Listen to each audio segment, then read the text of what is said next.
Come on, Roger, you got this. This is easy. Let's go. Focus. No! But actually, the target. How could you miss that? Is it? And then, I don't know. They only show when you win. Out. Wow. You got another ball. And again. Out. You guys remember this video? Obviously wasn't real. Roger exposed.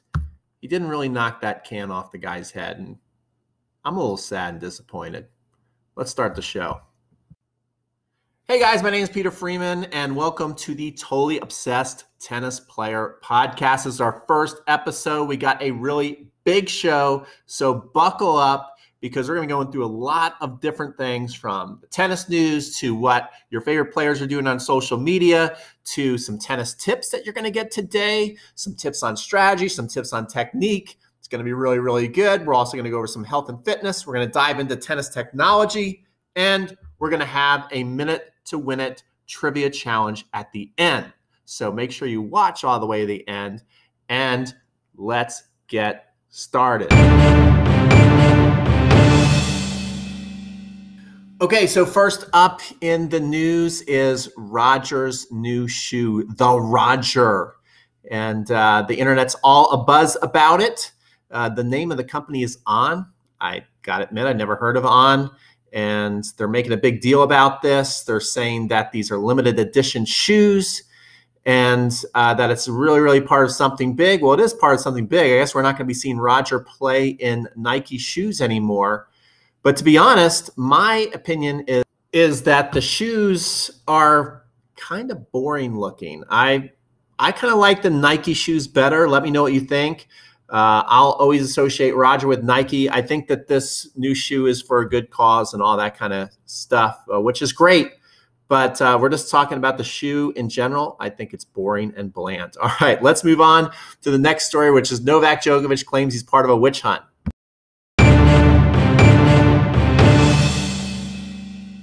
Next up, Novak feels like he's part of a witch hunt. And, you know, I ordinarily defend Novak. I think he gets a bad rap for a lot of the hate that he seems to get. But this one, I have a tough time defending Novak on. So the intention was good, Novak. We agree. The intention was good. But you've got to be smarter. You got to know the world we're living in right now. And it's just not a good idea for people to be, first of all, not social distancing in the stands. They were way too close. Every time I looked at the TV, there was no kind of even attempt at social distancing in the matches, with everybody high-fiving and giving each other kisses on the cheek. And it probably would have all been fine. You probably would have not got as much blowback if you didn't go out on a basketball court and play 5-on-5 and film it and put it on social media, and then go out there to a nightclub where everybody is acting the fool, dancing with their shirts off. Now, again, I love Novak, but this is almost impossible to defend, and it kind of really bothers me because tennis is, I was looking at a chart the other day, tennis is one of the safest activities you can possibly be doing. It's outside. You guys, everybody's far away from each other, and when done right, tennis could come out smelling like a rose. Instead of our first major step onto the world stage, which we don't get many opportunities to do that as a sport, Novak goes and shows us exactly not how to do it. And I know it's not fair because there's other players and everything like that. But at the same time, he's got to know he's right there. I mean, it could be Roger's the greatest. It could be Nadal's the greatest. It could be Novak's the greatest. And when you're considered to be maybe the greatest player of all time and you're the face of this, you've got to act smarter. And he was the ringleader to a lot of this irresponsible activities. So Novak, I love you. Lesson learned. But it was beyond belief how careless that event was run. And it's just a shame that this is a real black eye that will probably be on your career for the rest of your life and on tennis for a long time to come. Let's take a look at what's happening on social media. Wait for it. Wait for it. Who's that? Who's that? Oh no, it's Mr. I'm sorry self-quarantine guy. Oh boy, looks like he's having fun. And I see more controversial things happening all over the world.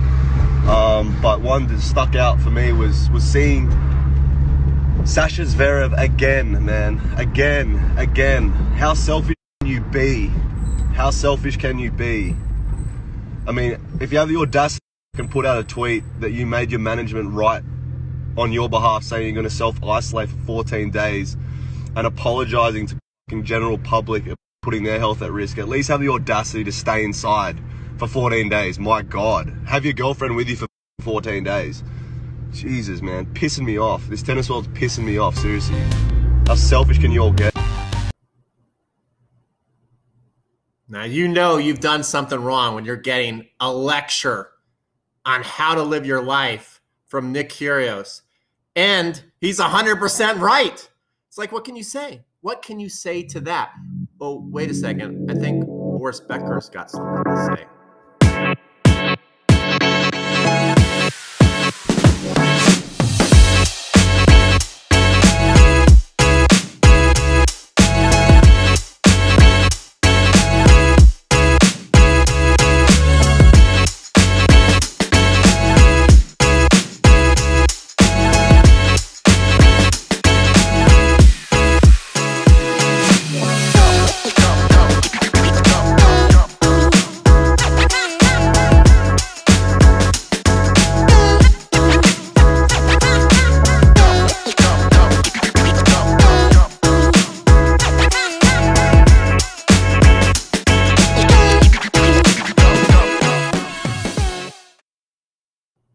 Okay, I need to hear from you. Now, I want you to comment below. I don't think Boris Becker did himself any favors by choosing to chime in there, especially calling Nick Kyrgios a rat. Unless Boris wants to be part of Sopranos or on Donald Trump's reelection team, it doesn't make any sense to call someone a rat for basically calling somebody out for doing something wrong. Alexander Zverev said himself, he put out himself that he was very embarrassed and sorry and that he was going to self-quarantine for 14 days.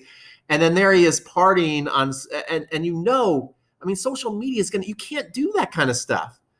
And so to me, I think it's he gets what he deserves on that. I thought Nick was 100% right and within his rights to say so. And not to say that Nick does not deserve blame for other crazy things he's done. I mean, a lot of what Nick has done on the tennis court is just shameful, and you can't really defend it. But it doesn't mean that he has no right to speak on anything else that he sees going on in the world. And I thought Boris Becker to chime in there and say all that, it just didn't have a good look. And I thought in this case, Nick was 100% right. So let me know what you guys think, and let's move on to our next topic. Next topic, trick shots of the week. This is our first contestant. We call him the Juggling Man. So vote for your favorite one. Look at this guy. It's pretty amazing. Are you kidding me? Awesome job, mate. That's contestant number one. Contestant number two is the sneaky overhead. Sneak attack. Woo. Nice. Contestant number three is Mr. Pong. You do not want to face this guy in beer pong. You just don't want to do it. You are going to lose. Ooh, that was nice. Finally, we got the sneaky server. Vote for your favorite one, guys. These are our trick shots of the week. Vote for your favorite one below. Those were our trick shots of the week. Pretty amazing. Again, vote for your favorite trick shot below. Let me know which one you liked.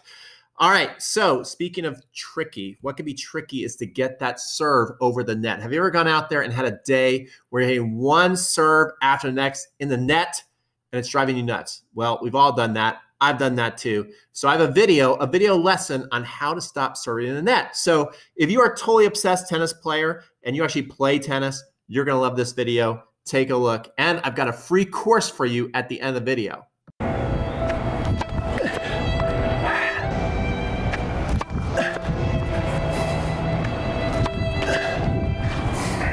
Hey guys, Pete with Crunch Time Coaching. If that's ever happened to you where you hit a bunch of serves in the net and you're just getting more and more frustrated, you're going to love today's video because I'm going to tell you the #1 reason why you were hitting the serve in the net and how you can fix it.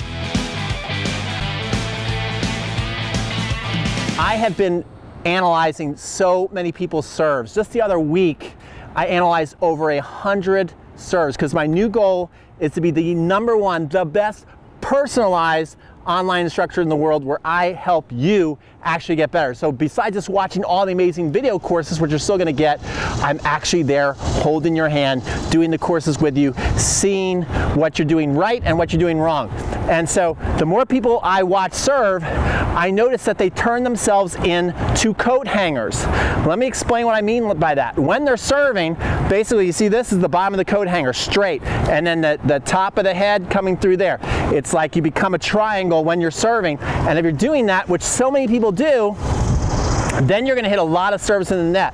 So here is me imitating a coat hanger. It'll be interesting to see how it looks because I do something that I'm going to teach you called the tilt, to where that's going to be the opposite of a coat hanger, and so we'll see if I can make myself into a coat hanger.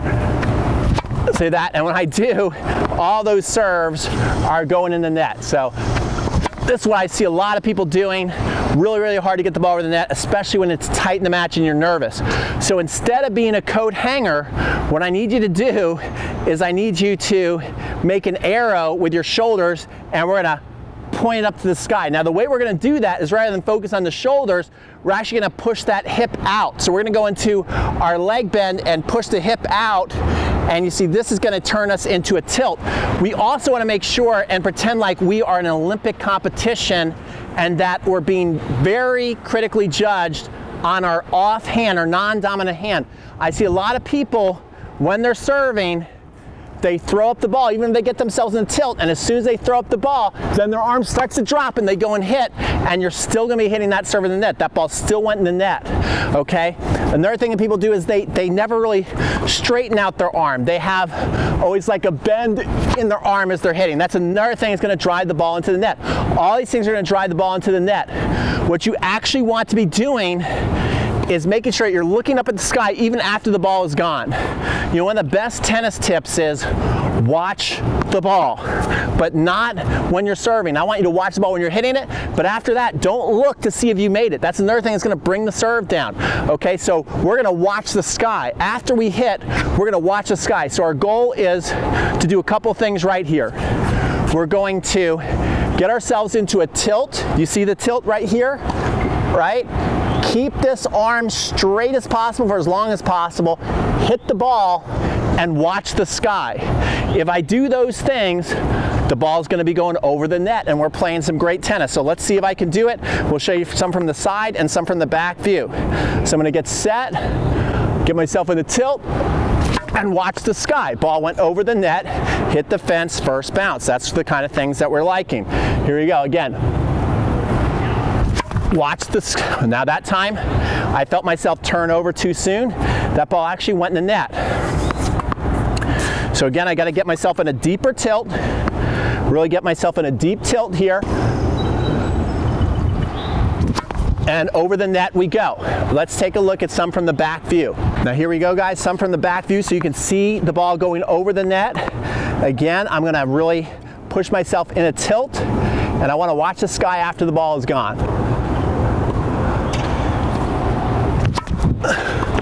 Look at that, perfectly done. That's exactly what we want as we're hitting that ball. I'm watching the sky after the ball is gone. If I'm having a bad day, I'm hitting more serves in the net than normal, I have to really force myself to look up at that sky after the ball is gone. Even that, I noticed that I did want to see if I made it. So even knowing that this is the drill, you're gonna be tempted to look down. So I gotta really stay up even longer.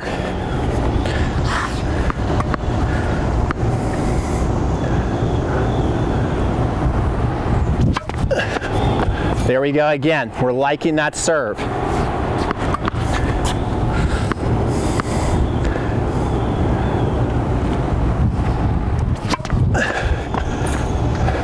So now we're getting in a nice rhythm where we're getting that ball over the net by forcing the tilt, keeping the head up, and that's how you correct that problem on your serve. You know, the serve actually has 17 power leaks. And what I'm gonna do is I'm gonna give you a free course. It's called Serving A to Z. It's one of the first courses I came out with, and it will take you basically from scratch to teaching you things on how to control your toss, to how to get a nice serve rhythm. Then we move into more advanced concepts like how to hit a slice, how to hit a kick serve, and it gets your serve going. So it's actually about, I think, 30 plus videos that you can get 100% free when you click the link in the description. I'm sorry, the link in the card section in the description or in the comments section below. Also, if you've got a serve problem, if you have something that's really, really frustrating you, comment below. Let me know what your #1 serve challenge is, and I will answer any questions you have. And if you love tennis, you want to subscribe to this channel because it's all about tennis. It's all for totally obsessed tennis players who want to get better, want to get to the next level. So it's Pete from Crunch Time Coaching. Sign off, and we'll see you on the next video.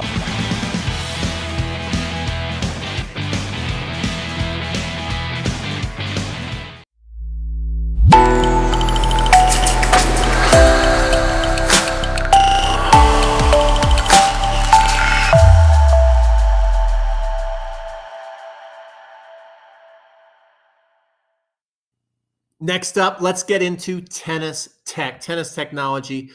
I saw this on Instagram and I was blown away. I actually talked to the company this week and I may be putting it into some of my online instruction. And I recommend that if you have an Apple phone, iMac, whatever you have, or iPad, you can download this app and take it to the court.